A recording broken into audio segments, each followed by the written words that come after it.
Good day, friends. Today we'll be speaking about endocrine vigilance.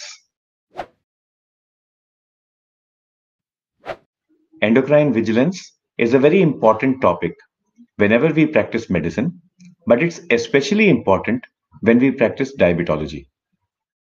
Let's look at some of the definitions that we have for the diseases that we deal with. What is diabetes? Diabetes is a syndrome of carbohydrate intolerance. It is a very complex syndrome, however, because there are multiple causative factors, multiple complications, and multiple comorbid conditions that we think of. Diabetes is an endocrine disease. But then what is endocrinology? Endocrinology is that field of medicine which relates to the study of hormones and their dysfunction. In diabetes, it is not just insulin that is involved. Glucagon is also involved in the pathogenesis, and virtually every hormone of the body does play a role in diabetes pathogenesis or the natural history of diabetes or the natural history of complications of diabetes. To put these two together, endocrinology and diabetology, we have coined the term glucocrinology.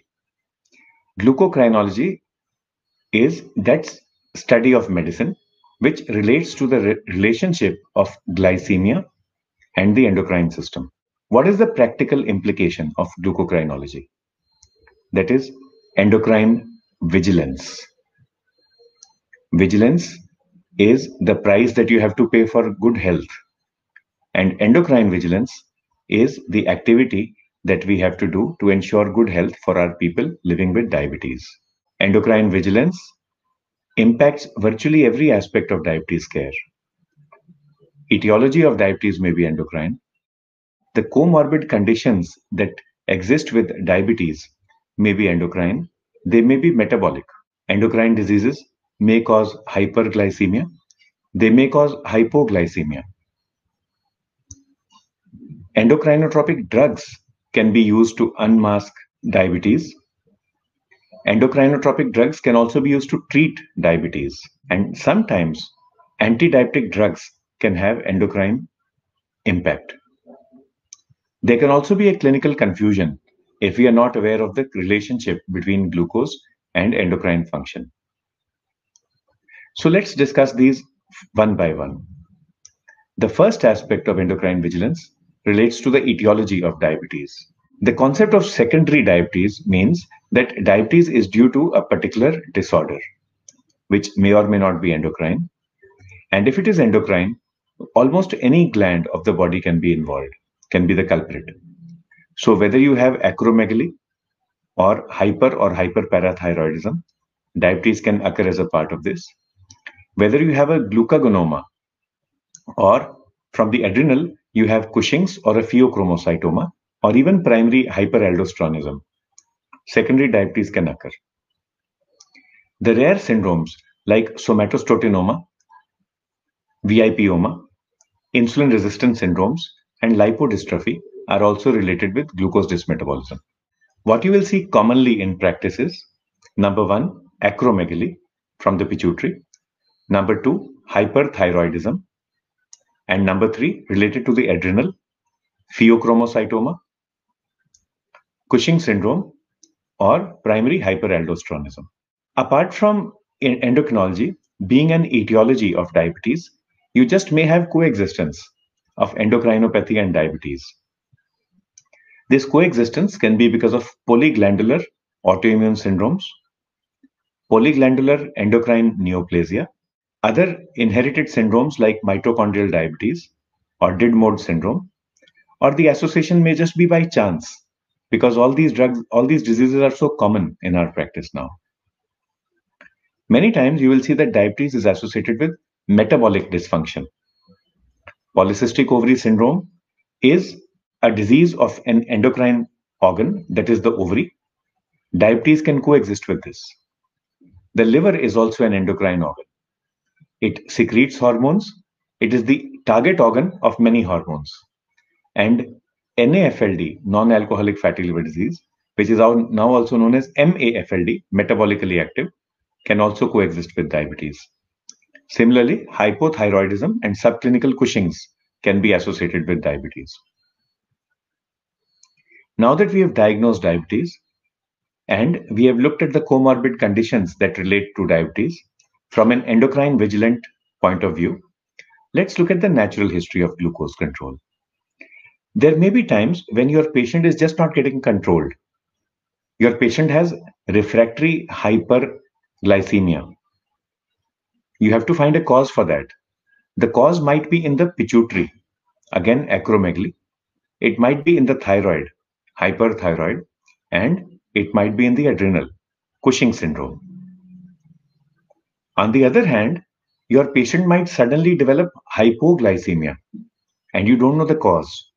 So, the three medical causes of hypoglycemia can be renal impairment, hepatic impairment, and gastrointestinal impairment, whether reduced absorption or delayed motility.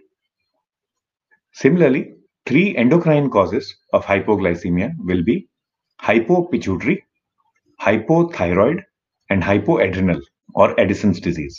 Now, this so far is easy to understand. We've looked at the etiology of diabetes from an endocrine viewpoint. We've looked at the comorbid conditions that relate to endocrinology and diabetes. And we've looked at the impact of the endocrine system on hyper and hypoglycemia in persons with diabetes. But still, confusion can occur sometimes. Let's say you're managing a patient with essential hypertension. The patient is not doing well, or something is not clicking. Just think of pheochromocytoma or hyperaldosteronism. The patient may have secondary hypertension. Your patient has neuropathy and is not responding.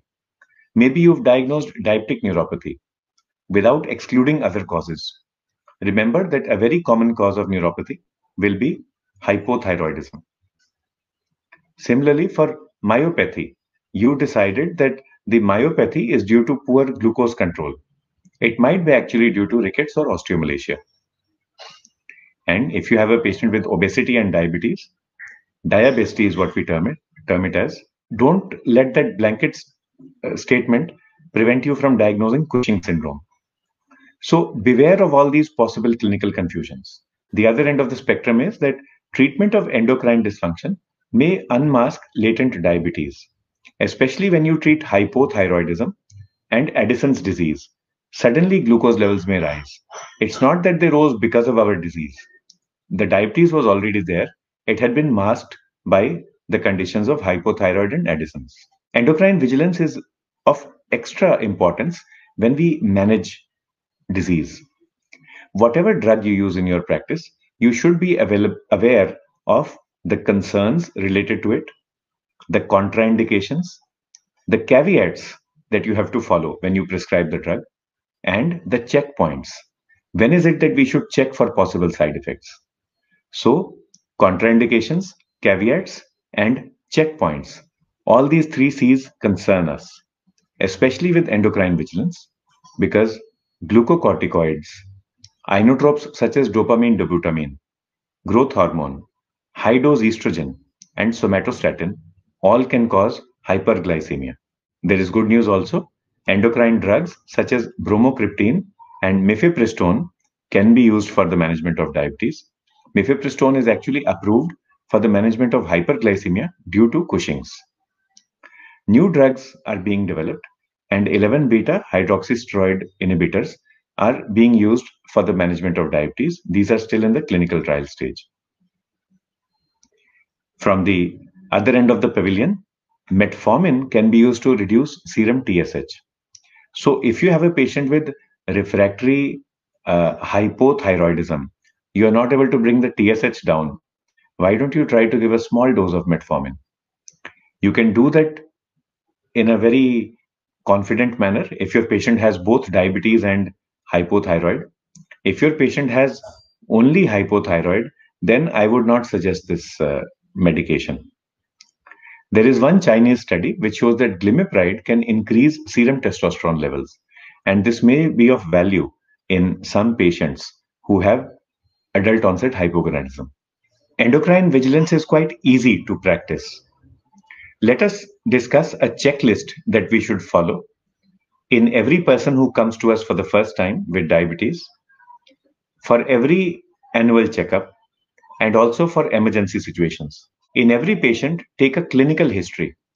Any history suggestive of pituitary disorder, thyroid disorder, or adrenal disorder. Any history of bone-related symptoms, menstrual disorders, or sexual disorders. In the vast majority of your patients, this history should suffice. If you get a cue, a red flag, for example, somebody coming in with increased weight, or somebody coming in with menstrual disturbances, then you know which gland to look at. We do not advise routine testing for all patients, except perhaps there is a case for checking serum TSH, thyroid stimulating hormone, at regular intervals in all people with diabetes, especially type 1 diabetes. If you have a patient with refractory hyperglycemia or unexplained hypoglycemia, then certainly we should assess for thyroid function, kidney function, and hepatic function. If you cannot find a reason, then you may wish to assess the pituitary and adrenal as well. Whenever a new drug is added, be vigilant for both hyper and hypoglycemia. Today, friends, we've talked about endocrine vigilance. We've seen how the endocrine system impacts the causation, the comorbid conditions, the complications, and the care or the management of people with diabetes. Let's remain endocrine vigilant, endovigilant in our clinics when we manage diabetes, because all said and done, diabetes is an endocrine disease. Thank you, and we look forward to continued interaction with you over the coming months. We welcome your comments, suggestions. If you have any doubts, any questions, please leave these in the chat box. We will get back to you as soon as possible. Thank you, and we hope that you enjoy your journey with endocrine vigilance and good diabetes care.